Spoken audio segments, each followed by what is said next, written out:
Bismillahirrahmanirrahim. Assalamualaikum warahmatullahi wabarakatuh. Alhamdulillahi rabbil alamin. Wabihi nasta'inu ala umurid dunya waddin. Wassalatu wassalamu ala ashrafil anbiya'i wal mursalin wa ala alihi wa sahbihi ajma'in. Amma ba'd. Alhamdulillah kita bisa bertemu kembali untuk belajar bersama membahas tentang bab puasa di dalam kitab Safinatun Najah. Kemarin di video kemarin sudah kita bahas yaitu tentang syarat sahnya puasa dan syarat wajibnya puasa. Dan pada kesempatan kali ini insyaallah kita akan membahas tentang rukun-rukun puasa.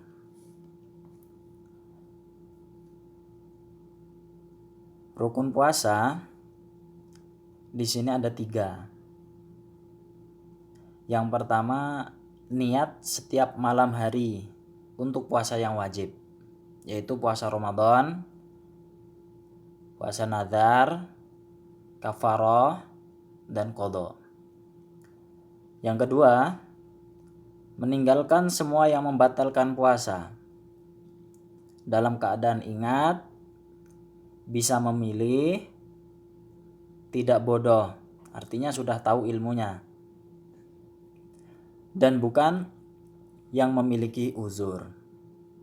Kemudian yang ketiga adalah orang yang berpuasa. Baik, insyaallah ini kita akan bahas satu persatu. Kita mulai dari rukun puasa. Rukun puasa adalah sesuatu perkara, itu suatu perkara yang dia itu wajib dilaksanakan, yang menentukan sah dan tidaknya suatu ibadah. Akan tetapi ini berada di dalam ibadah tersebut. Berbeda dengan syarat. Kalau syarat itu terdapat di luar ibadah tersebut. Mudahnya contohnya seperti wudhu. Contohnya seperti wudhu. Wudhu itu syaratnya itu salah satunya adalah menggunakan air yang suci dan mensucikan. Itu syarat. Nah, itu adanya di luar wudhu. Kemudian sedangkan rukun wudhu salah satunya adalah membasuh muka. Dan ini kalau rukun itu di dalam dan kalau syarat itu di luar. Seperti kemarin yang sudah kita bahas, syarat sahnya puasa atau syarat wajibnya puasa. Contohnya Islam. Nah, misalnya seperti itu. Itu di luar. Sedangkan sekarang rukun, contohnya meninggalkan semua yang membatalkan puasa, itu berada di dalam. Di dalam ibadah tersebut, di dalam puasa tersebut, begitu. Nah, di sini rukun puasa di sini ada 3. Baik ini puasa yang wajib ataupun puasa yang sunnah. Yang pertama, niat setiap malam hari untuk puasa yang wajib. Nah, puasa Ramadan, nazar, kafaroh, qadha.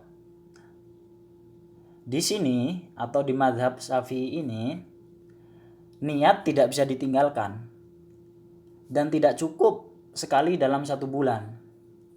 Tetapi niat di sini dilakukan setiap hari. Nah, jadi tidak bisa kita mengatakan saya niat berpuasa 1 bulan penuh. Nah, di dalam mazhab Syafi'i itu setiap malam, setiap hari. Nah, setiap malam. Kapan? Jadi dilakukan setiap hari.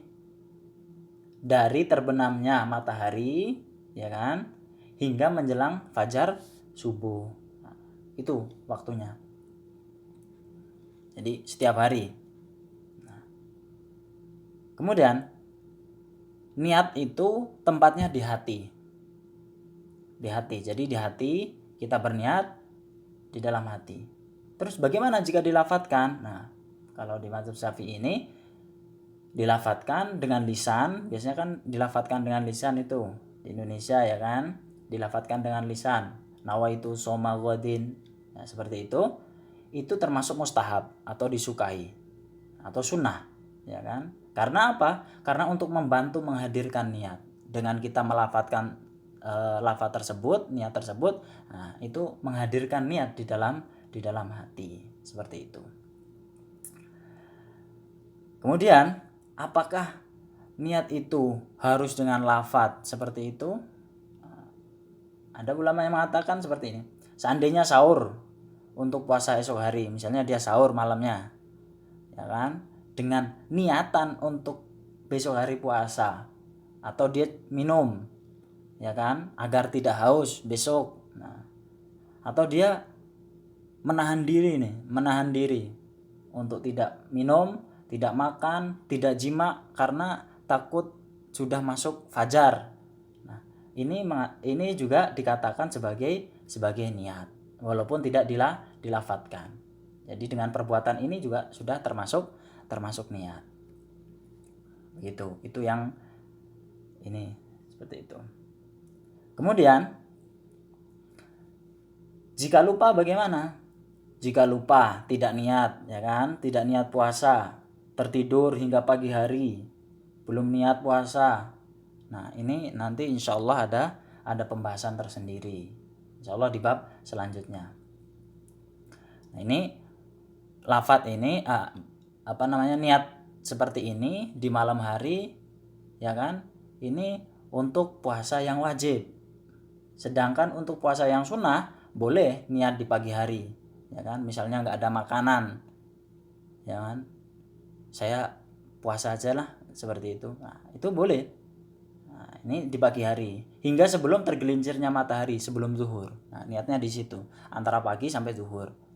Dan selama belum melakukan pembatal puasa seperti makan, minum. Kalau sudah makan, sudah minum tidak bisa. Nah, misalnya pagi hari mendapati belum ada makanan, ya kan, kemudian terdetak dalam dalam hatinya pengen puasa, nggak apa-apa, saya niat berpuasa, seperti itu boleh. Itu untuk puasa yang sunnah. Sedangkan untuk yang wajib itu niatnya di malam hari, gitu. Insya Allah ini bisa dipahami. Kemudian yang kedua, meninggalkan semua yang membatalkan puasa. Jadi meninggalkan semua yang membatalkan puasa dalam keadaan ingat, bisa memilih, tidak bodoh, dan bukan memiliki uzur atau tidak memiliki uzur. Nah, di sini meninggalkan semua yang membatalkan puasa. Nah, nanti yang membatalkan puasa ini insya Allah akan dijelaskan di pembahasan selanjutnya juga. Jadi, insya Allah akan dibahas. Kemudian dalam keadaan ingat. Nah, ini meninggalkan semua yang membatalkan puasa dalam keadaan ingat. Terus bagaimana kalau tidak ingat? Nah, orang yang lupa, ya kan, lupa makan, minum, sedangkan ia dalam keadaan puasa, maka ketika ia sadar hendaknya wajib puasa disempurnakan. Dan hal ini tidak membatalkan puasa.